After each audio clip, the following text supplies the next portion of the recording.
Sapiens, Imperial visions. The ancient Romans were used to being defeated. Like the rulers of most of history's great empires, they could lose battle after battle, but still win the war. An empire that cannot sustain a blow and remain standing is not really an empire. Yet even the Romans found it hard to stomach the news arriving from northern Iberia in the middle of the 2nd century BC. A small, insignificant mountain town called Numantia, inhabited by the peninsula's native Celts, had dared to throw off the Roman yoke. Rome at the time was the unquestioned master of the entire Mediterranean basin, having vanquished the Macedonian and Seleucid empires, subjugated the proud city-states of Greece, and turned Carthage into a smouldering ruin. The Numantians had nothing on their side but their fierce love of freedom and their inhospitable terrain, yet they forced legion after legion to surrender or retreat in shame. Eventually, in 134 BC, Roman patience snapped. The Senate decided to send Scipio Aemilianus, Rome's foremost general, and the man who had levelled Carthage, to take care of the Numantians. He was given a massive army of more than 30,000 soldiers.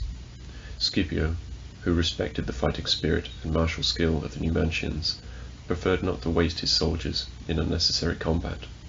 Instead, he encircled Numantia with a line of fortifications, blocking the town's contact with the outside world. Hunger did his work for him. After more than a year, their food supply ran out, and when the Numantians realized that all hope was lost, they burned down their town. According to Roman accounts, most of them killed themselves so as not to become Roman slaves.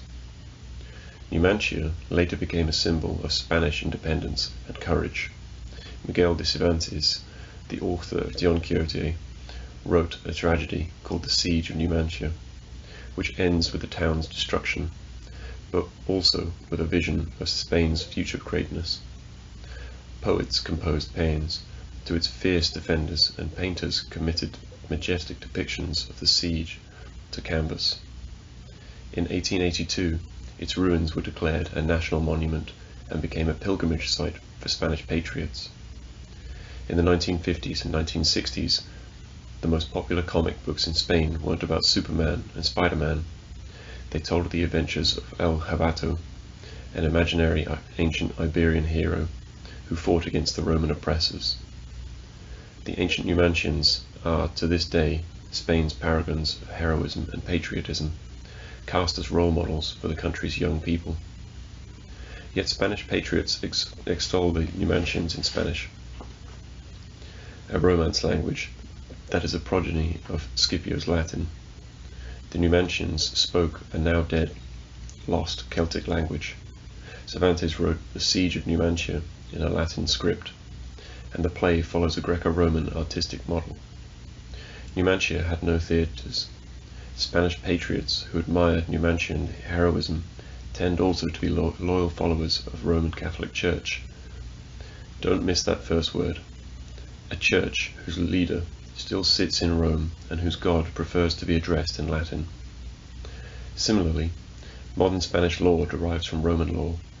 Spanish politics is built on Roman foundations, and Spanish cuisine and architecture owe a far greater debt to Roman legacies than to those of the Celts of Iberia. Nothing is really left of Numantia save ruins. Even its story has reached us thanks only to the writings of Roman historians. It was tailored to the tastes of Roman audiences, which relished tales of freedom-loving barbarians. The victory of Rome over Numantia was so complete that the victors co-opted the very memory of the vanquished. It's not our kind of story. We like to see underdogs win. But there's no justice in history. Most past cultures have sooner or later fallen prey to armies of some ruthless empire, which have consigned them to oblivion. Empires, too, ultimately fall, but they tend to leave behind rich and enduring legacies. Almost all people in the 21st century are offspring of one empire or another. Sapiens. What is an empire? An empire is a political order with two important characteristics. First, to qualify for that designation, you have to rule over a significant number of distinct peoples, each possessing a different cultural identity and a separate territory. How many peoples exactly? 2 or 3 is not sufficient. 20 or 30 is plenty. The imperial threshold passes somewhere in between. Second, empires are characterized by flexible borders and a potentially unlimited appetite. They can swallow and digest more and more nations and territories without altering their basic structure or identity. The British state of today has fairly clear borders that cannot be exceeded without altering the fundamental structure and identity of the state. A century ago, almost any place on Earth could have become part of the British Empire. Cultural diversity and territorial flexibility give empires not only their unique character, but also their central role in history. It's thanks to these two characteristics that empires have managed to unite diverse ethnic groups and ecological zones under a single political umbrella, thereby fusing together larger and larger segments of the human species and of planet Earth. It should be stressed that an empire is defined solely by its cultural diversity and flexible borders, rather than by its origins, its form of government, its territorial extent, or the size of its population. An empire need not emerge from military conquest. The Athenian Empire began its life as a voluntary league. The Habsburg Empire was born in wedlock, cobbled together by a string of shrewd marriage alliances. Nor must an empire be ruled by an autocratic emperor.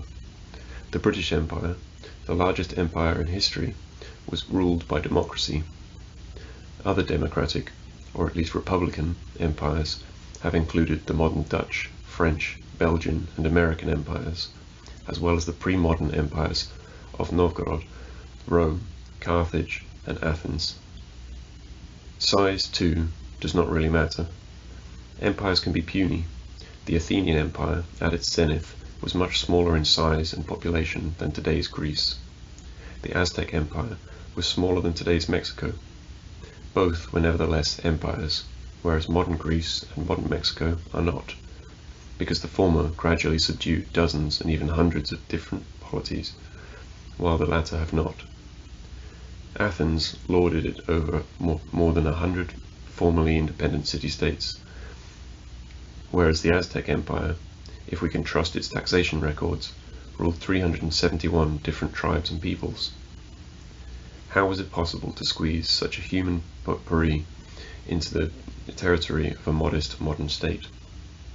It was possible because in the past there were many more distinct peoples in the world, each of which had a smaller population and occupied less territory than today's typical people. The land between the Mediterranean and the River Jordan, which today struggles to satisfy the ambitions of just 2 peoples, easily accommodated in biblical times dozens of nations, tribes, petty kingdoms, and city-states. Empires were one of the main reasons for the drastic reduction in human diversity. The imperial steamroller gradually obliterated the unique characteristics of numerous peoples, such as the Numantians, forging out them in new, much larger groups. Sapiens, evil empires. In our time, imperialist ranks second only to fascist in the lexicon of political swear words. The contemporary critique of empires commonly takes 2 forms. 1. Empires do not work. In the long run, it is not possible to rule effectively over large numbers of conquered peoples. 2. Even if it can be done, it should not be done, because empires are evil engines of destruction and exploitation. Every people has a right to self-determination and should never be subject to the rule of another. From a historical perspective, the first statement is plain nonsense, and the second is deeply problematic. The truth is that empire has been the world's most common form of political organization for the last 2,500 years. Most humans, during these 2.5 millennia, have lived in empires. Empire is also a very stable form of government. Most empires have found it alarmingly easy to pull down rebellions. In general, they have been toppled only by external invasion or by a split within the ruling elite. Conversely, Conquered peoples don't have a very good record of freeing themselves from their imperial overlords. Most have remained subjugated for hundreds of years. Typically, they have been slowly digested by the conquering empire until their distinct cultures fizzled out. For example, when the Western Roman Empire fell to invading Germanic tribes in 476 AD, the Numantians, Arverni, Helvetians, the Samnites, Lusitanians, Umbrians, Etruscans, and hundreds of other forgotten peoples whom the Romans conquered centuries earlier did not emerge from the empire's eviscerated carcass like Jonah from the belly of the great fish. None of them are left. The biological descendants of the people who had identified themselves as members of those nations, who had spoken their languages, worshipped their gods, and told their myths and legends, now thought, spoke, and worshipped as Romans. In many cases, the destruction of one empire hardly meant independence for the subject peoples. Instead, a new empire stepped into the vacuum created when the old one collapsed or retreated. Nowhere has this been more obvious than in the Middle East. The current political constellation in that region, a balance of power between many independent political entities with more or less stable borders, is almost without parallel any time in the last several millennia. The last time the Middle East experienced such a situation was in the 8th century BC, almost 3,000 years ago. From the rise of the Neo-Assyrian Empire in the 8th century BC until the collapse of the British and French empires in the mid-20th century AD, the Middle East passed from the hands of one empire to the hands of another, like a baton in a relay race. And by the time the British and French finally dropped the baton, the Amorians, the Ammonites, the Phoenicians, the Philistines, the Moabites, and the Edomites, and other people conquered by the Assyrians, had long disappeared. True, today's Jews, Armenians, and Georgians claim with some measure of justice that they are the offspring of ancient Middle Eastern peoples. Yet these are only exceptions that prove the rule, and even these claims are somewhat exaggerated. It goes without saying that the political, economic, and social practices of modern Jews, for example, owe far more to the empires under which they lived during the past 2 millennia than to the traditions of the ancient kingdom of Judea. If King David were to show up in an ultra-Orthodox synagogue in present-day Jerusalem, he would have been utterly bewildered to find people dressed in Eastern European clothes, speaking in German dialect, Yiddish, and having endless arguments about the meaning of a Babylonian text, the Talmud. There were neither synagogues, volumes of Talmud, or even Torah scrolls in ancient Judea. Building and maintaining an empire usually required the vicious slaughter of large populations and the brutal oppression of everyone who was left.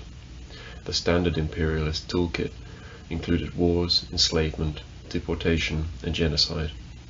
When the Romans invaded Scotland in AD 83, they were met by fierce resistance from the local Caledonian tribes, and reacted by laying waste to the country. In reply to Roman peace offers, the chieftain Calagus called the Romans the ruffians of the world, and said that to plunder, slaughter, and robbery they give the lying name of empire. They make it a dessert and call it peace. This does not mean, however, that empires leave nothing of value in their wake. To colour all empires black, and to disavow all imperious legacies, is to reject most of human culture. Imperial elites use the profits of conquest to finance not only armies and forts, but also philosophy, art, justice, and charity.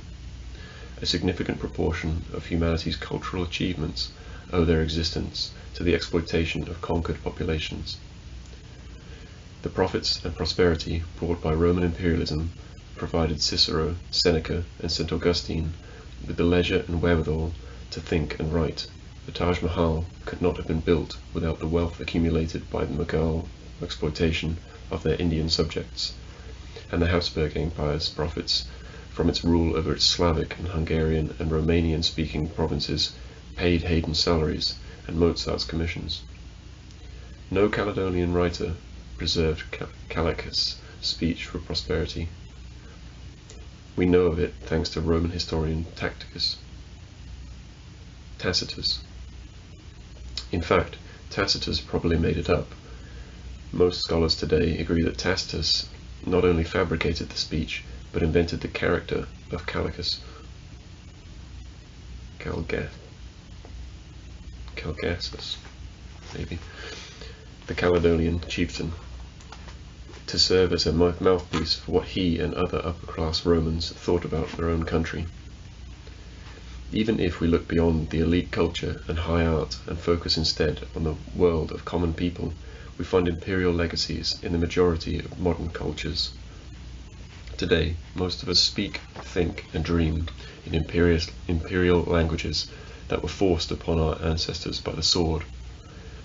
Most East Asians speak and dream in the language of the Han Empire. No matter what their origins, nearly all inhabitants of the 2 American continents, from Alaska's Barrow Peninsula to the Straits of Magellan, communicate in one of its 4 imperial languages: Spanish, Portuguese, French, or English. Present-day Egyptians speak Arabic, think of themselves as Arabs, and identify wholeheartedly with the Arab Empire that conquered Egypt in the 7th century and crushed with an iron fist the repeated revolts that broke out against its rule. About 10 million Zulus in South Africa hark back to the Zulu Age of Glory in the 19th century, even though most of them descend from tribes who fought against the Zulu Empire and were incorporated into it only through bloody military campaigns.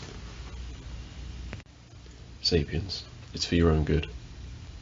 The first empire about which we have definitive information was the Akkadian Empire of Sargon the Great, circa 2250 BC. Sargon began his career as the king of Kish, a small city-state in Mesopotamia. Within a few decades, he managed to conquer not only all other Mesopotamian city-states, but also large territories outside of the Mesopotamian heartland. Sargon boasted that he had conquered the entire world. In reality, his dominion stretched from the Persian Gulf to the Mediterranean, and included most of today's Iraq and Syria, along with a few slices of modern Iran and Turkey. The Akkadian Empire did not last long after its founder's death, but Sargon left behind an imperious mantle that seldom remained unclaimed. For the next 1700 years, Assyrian, Babylonian, Hittite kings adopted Sargon as a role model, boasting that they too had conquered the entire world. Then, around 550 BC, Cyrus the Great of Persia came along with an even more impressive boast. The kings of Assyria always remained the kings of Assyria, even when they claimed to rule the entire world. It was obvious that they were doing it for the greater glory of Assyria, and they were not apologetic about it. Cyrus, on the other hand, claimed not merely to rule the whole world, but to do so for the sake of all people. "We are conquering you for your own benefit," said the Persians. Cyrus wanted the peoples he subjugated to love him and count themselves lucky to be Persian vassals. The most famous example of Cyrus's innovative efforts to gain the approbation of a nation living under the thumb of his empire was his command that the Jewish exiles in Babylonia be allowed to return to their Judean homeland and rebuild their temple. He even offered them financial assistance. Cyrus did not see himself as a Persian king ruling over Jews. Cyrus did not see himself as a Persian king ruling over Jews. He was also the king of the Jews, and thus responsible for their welfare. The presumption to rule the entire world for the benefit of its inhabitants was startling. Evolution had made Homo sapiens, like other social mammals, a xenophobic creature. Sapiens instinctively divide humanity into 2 parts, us and them. Us is people like you and me, who share our language, religion, and customs. We are all responsible for each other, but not responsible for them. We were always distinct from them, and we owe them nothing. We don't want to see any of them in our territory. We don't care an iota what happens in their territory. They are barely even human. In the language of the Dinka, people of Sudan, Dinka simply means people. People who are not Dinka are not people. The Dinka's bitter enemies are the Nuer. What does the word Nuer mean in Nuer language? It means original people. Thousands of kilometers from Sudan deserts, in the frozen icelands of Alaska and northeastern Siberia, live the Yupiks. What does Yupik mean in the Yupik language? It means real people. In contrast with this ethnic exclusiveness, imperial ideology from Cyrus onward has tended to be inclusive and all-encompassing.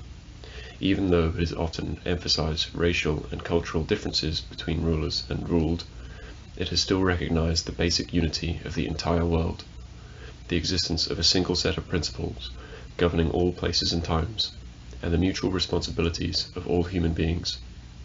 Humankind is seen as a large family. The privileges of the parents go hand in hand with responsibility for the welfare of the children. This new imperial vision passed from Cyrus to the Persians, to Alexander the Great, and from him to the Hellenistic kings, Roman emperors, Muslim caliphs, Indian dynasts, and even to Soviet premiers and American presidents.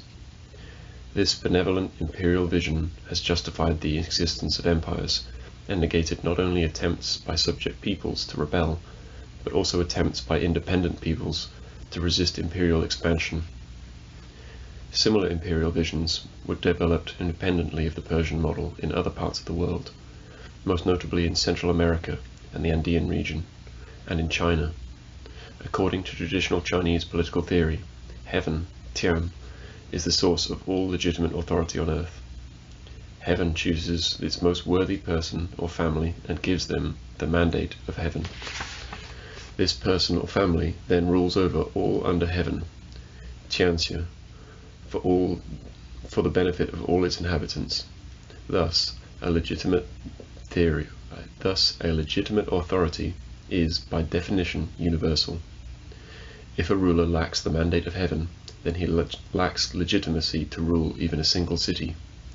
If a ruler enjoys the mandate, he is obliged to spread justice and harmony to the entire world. The mandate of heaven could not be given to several candidates simultaneously, and consequently one could not legitimize the existence of more than one independent state. The first emperor of the United Chinese Empire, Qin Shi Huangdi, boasted that throughout the 6 directions of the universe, everything belongs to the emperor. Wherever there is a human footprint, there is not one who did not become a subject of the emperor. His kindness reaches even the oxen and horses. There is not one who did not benefit. Every man is safe under his own roof. In Chinese political thinking, as well as Chinese historical memory, imperial methods were henceforth seen as golden ages of order and justice, in contradiction to the modern Western view that a just world is composed of separate nation-states. In China, periods of political fragmentation were seen as dark ages of chaos and injustice. This perception has had far-reaching implications for Chinese history.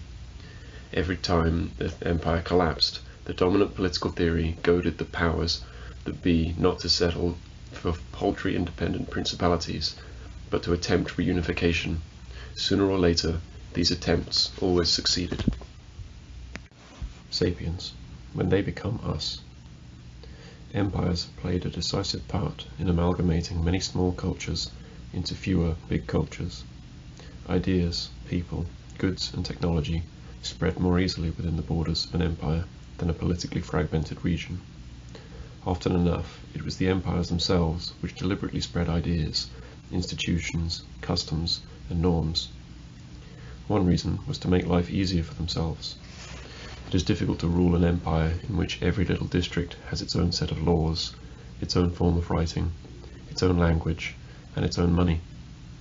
Standardization was a boon to emperors. And a second and equally important reason why empires actively spread a common culture was to gain legitimacy. At least since the days of Cyrus and Qinshi Hindi, empires have justified their actions, whether road building or bloodshed, as necessary to spread superior culture, from which the conquered benefit even more than the conquerors. The benefits were sometimes salient: law enforcement, urban planning, standardization of weights and measures, and sometimes questionable: taxes, conscription, emperor worship. But most imperial elites earnestly believed that they were working for the general welfare of all the neighbors, of all the empire's inhabitants. China's ruling class treated their country's neighbors and its foreign subjects as miserable barbarians to whom the empire must bring the benefits of culture. The mandate of heaven was bestowed upon the emperor not in order to exploit the world, but in order to educate humanity. The Romans, too, justified their dominion by arguing that they were endowing the barbarians with peace, justice, and refinement. The wild Germans and painted Gauls had lived in squalor and ignorance until the Romans tamed them with law, cleaned them up in public bathrooms, and improved them with philosophy. The Mauryan Empire, in the 3rd century BC, took as its mission the dissemination of Buddha's teaching to an ignorant world.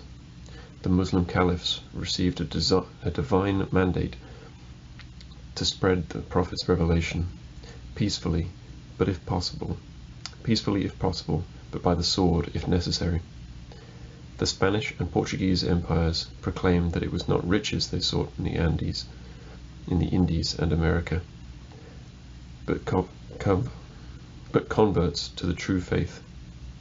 The sun never set on the British mission to spread the twin gospels of liberalism and free trade. The Soviets felt duty-bound to facilitate the inexorable march from capitalism historical march from capitalism towards the utopian dictatorship of the proletariat.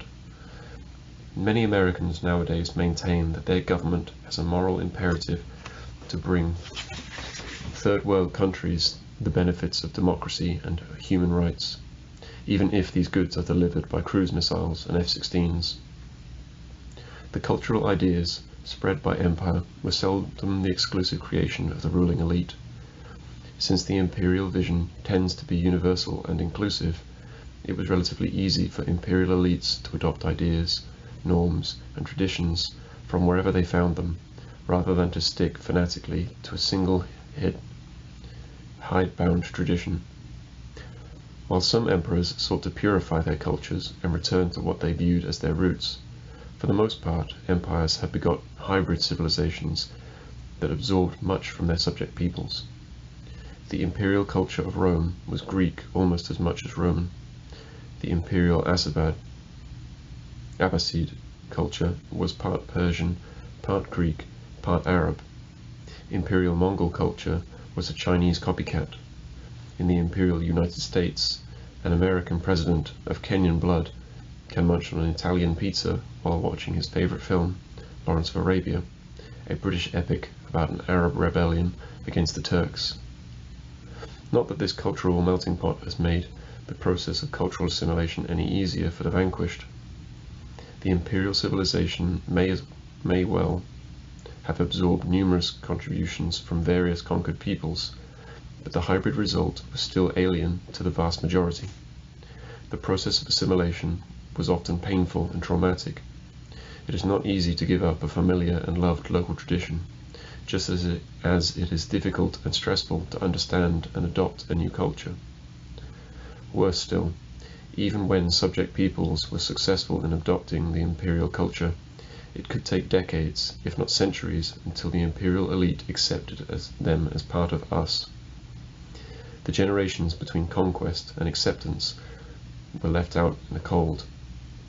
They had already lost their beloved local culture, but they were not allowed to take an equal part in the imperial world. On the contrary, their adopted culture continued to view them as barbarians. Imagine an Iberian of good stock living a century after the fall of Numantia. He speaks his native Celtic dialect with his parents, but has acquired impeccable Latin with only a slight accent. because he needs it to conduct his business and deal with the authorities. He indulges his wife's penchant for elaborate, ornate baubles, but is a bit embarrassed that she, like other local women, retains this relic of Celtic taste. He'd rather have her adopt the clean simplicity of the jewellery worn by the Roman governor's wife. He himself wears Roman tunics, and, thanks to his success as a cattle merchant, due in no small part to his expertise in the intricacies of Roman law, he has been able to build a Roman-style villa. Yet, even though he can recite Book 3 of Virgil's Georgics by heart, the Romans still treat him as if he's semi-barbarian. He realizes with frustration that he'll never get a government appointment or one of the really good seats in the amphitheatre. In the late 19th century, many educated Indians were taught the same lesson by their British masters. One famous anecdote tells of an ambitious Indian who mastered the intricacies of English language, took lessons in Western-style dance, and even became accustomed to eating with a knife and fork. Equipped with his new manners, he travelled to England, studied law at University College London, and became a qualified barrister. Yet this young man of law, bedecked in a suit and tie, was thrown off a train in the British colony of South Africa for insisting on travelling in first class instead of settling with third class, where coloured men like he were supposed to ride. His name was Mohandas Karamchand Gandhi. Mohandas Karamchand Gandhi. In some cases, the processes of acculturation and assimilation eventually broke down the barriers between the newcomers and the old elite. The conquered no longer saw the empire as an alien system of occupation, and the conquerors came to view their subjects as equal to themselves. Rulers and ruled alike came to see them as us. All the subjects of Rome eventually, after centuries of imperial rule, were granted Roman citizenship. Non-Romans rose to occupy the top ranks in the officer corps of the Roman legions, and were appointed to the Senate. In AD 48, the Emperor Claudius admitted to the Senate several Gallic notables, who he noted in a speech, "Through customs, culture, and the ties of marriage have blended with ourselves." Snobbish senators protested in introducing the former enemies into the heart of the Roman political system. Claudius reminded them of an inconvenient truth. Most of their own senatorial families descended from Italian tribes who once fought against Rome, and were later granted Roman citizenship. Indeed, the emperor reminded them his own family was of Sabine ancestry. During the 2nd century AD, Rome was ruled by a line of emperors born in Iberia, in whose veins probably flowed at least a few drops of local Iberian blood. The reigns of Trajan, Hadrian, Antonius Pius, and Marcus Aurelius are generally thought to constitute the empire's golden age. After that, all the ethnic dams were let down. Emperor Severus, from 193 to 211, was the scion of a Punic family from Libya. Elagabalus from 218 to 222 was a Syrian. The Emperor Philip, 244 to 249, was known colloquially as Philip the Arab. The empire's new citizens adopted Roman imperial culture with such zest that, for centuries, even millennia after the empire itself collapsed, they continued to speak the empire's language, to believe in the Christian God that the empire had adopted from one of its Levantine provinces, and to live by the empire's laws. A similar process occurred in the Arab Empire. When it was established in the mid-7th century AD, it was based on a sharp division between the ruling Arab Muslim elite and the subjugated Egyptians, Syrians, Iranians, and Berbers, who were neither Arabs nor Muslim. Many of the empire's subjects gradually adopted the Muslim faith. the Arabic language, and the hybrid imperial culture. The old Arab elite looked upon these parvenus with deep hostility, fearing to lose its unique status and identity. The frustrated converts clamored for an equal share within the empire and in the world of Islam. Eventually they got their way. Egyptians, Syrians, and Mesopotamians were increasingly seen as Arabs. Arabs, in their turn, whether authentic Arabs from Arabia or newly minted Arabs from Egypt and Syria, came to be increasingly dominated by non-Arab Muslims, in particular by Iranians, Turks, and Berbers. The great success of the Arab imperial project was that the imperial culture it created was wholeheartedly adopted by numerous non-Arab people, who continued to uphold it, develop it, and spread it, even after the original empire collapsed, and the Arabs as an ethnic group lost their dominion. In China, the success of the imperial project was even more thorough.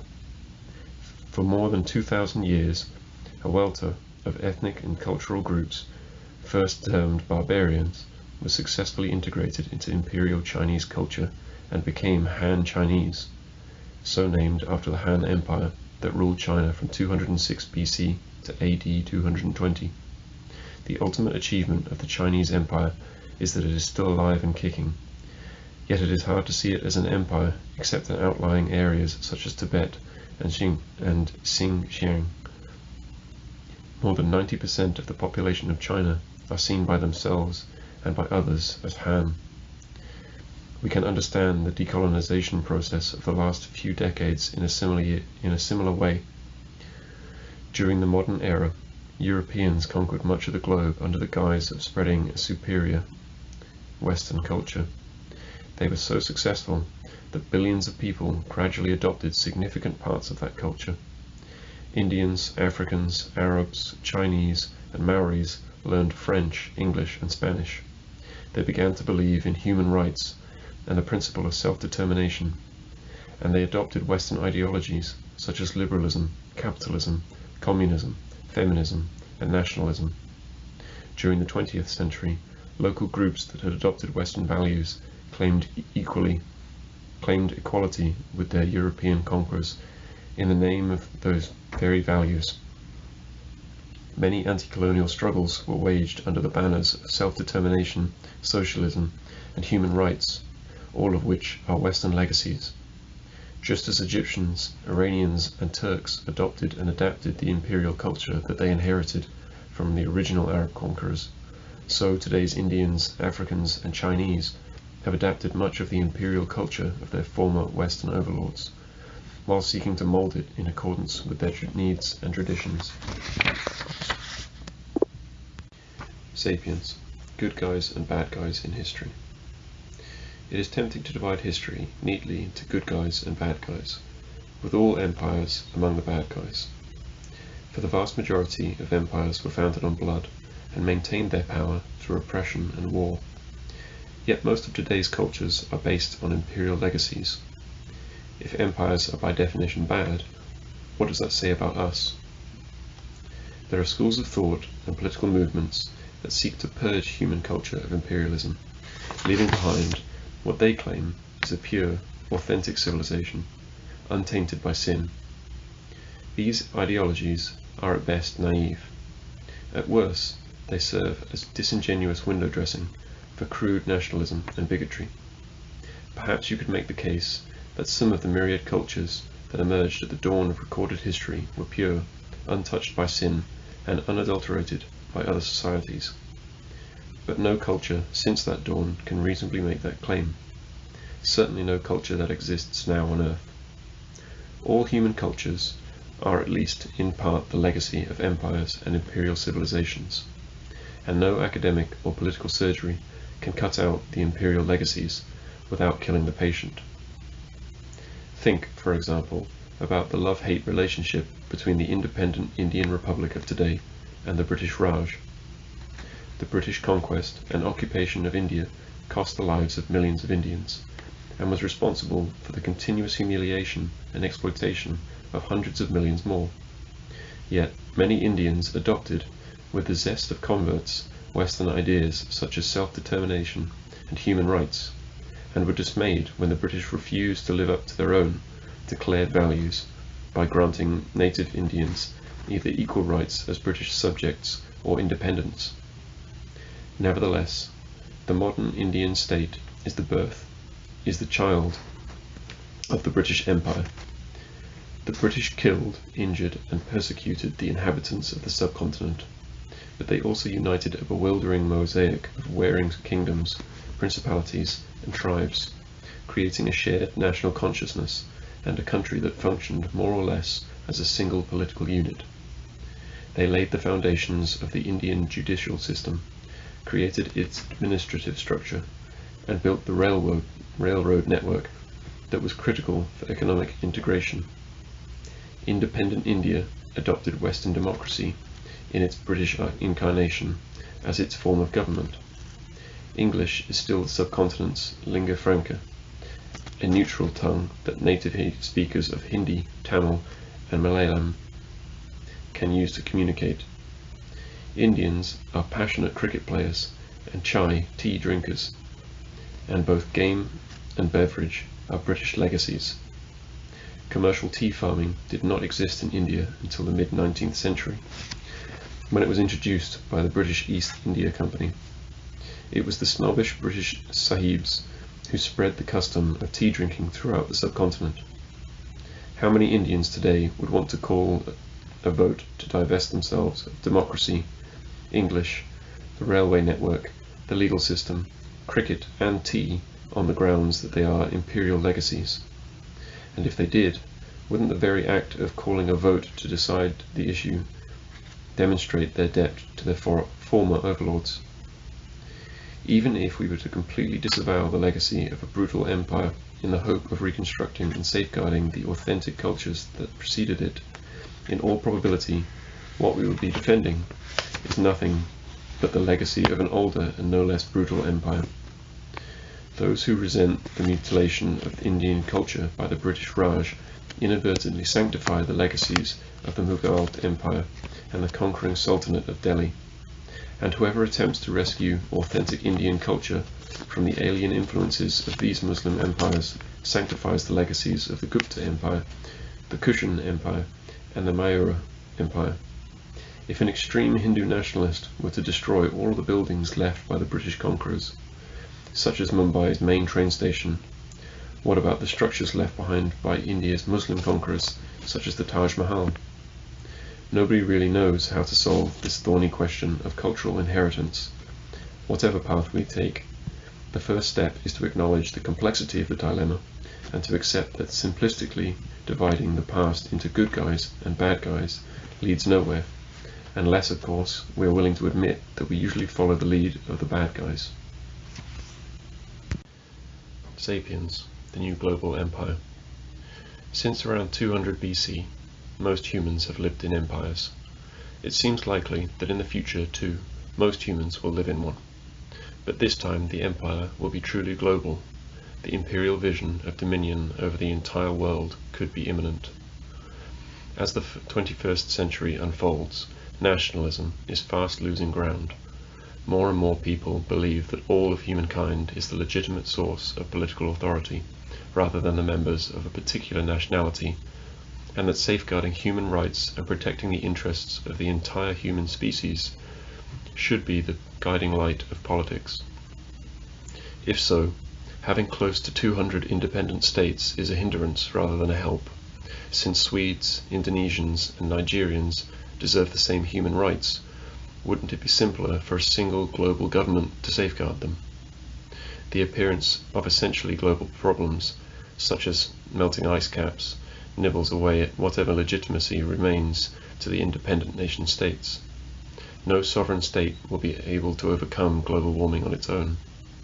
The Chinese mandate of heaven was given by heaven to solve the problems of humankind.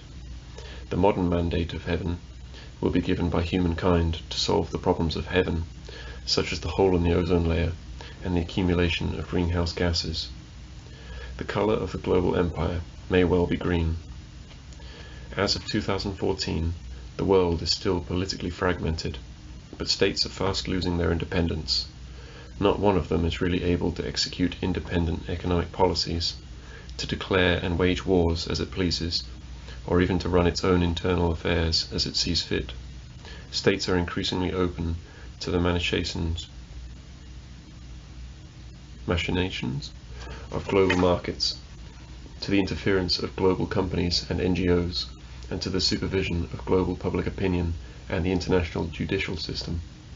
States are obliged to conform to global standards of financial behavior, environmental policy, and justice. Immensely powerful currents of capital, labor, and information turn and shape the world with a growing disregard for the borders and opinions of states. The global empire, being forged before our eyes, is not governed by any particular state or ethnic group. Much like the late Roman Empire, it is ruled by a multi-ethnic elite and is held together by a common culture and common interests. Throughout the world, more and more entrepreneurs, engineers, experts, scholars, lawyers, and managers are called to join the empire. They must ponder whether to answer the imperial call or to remain loyal to their state and their people. More and more choose the empire.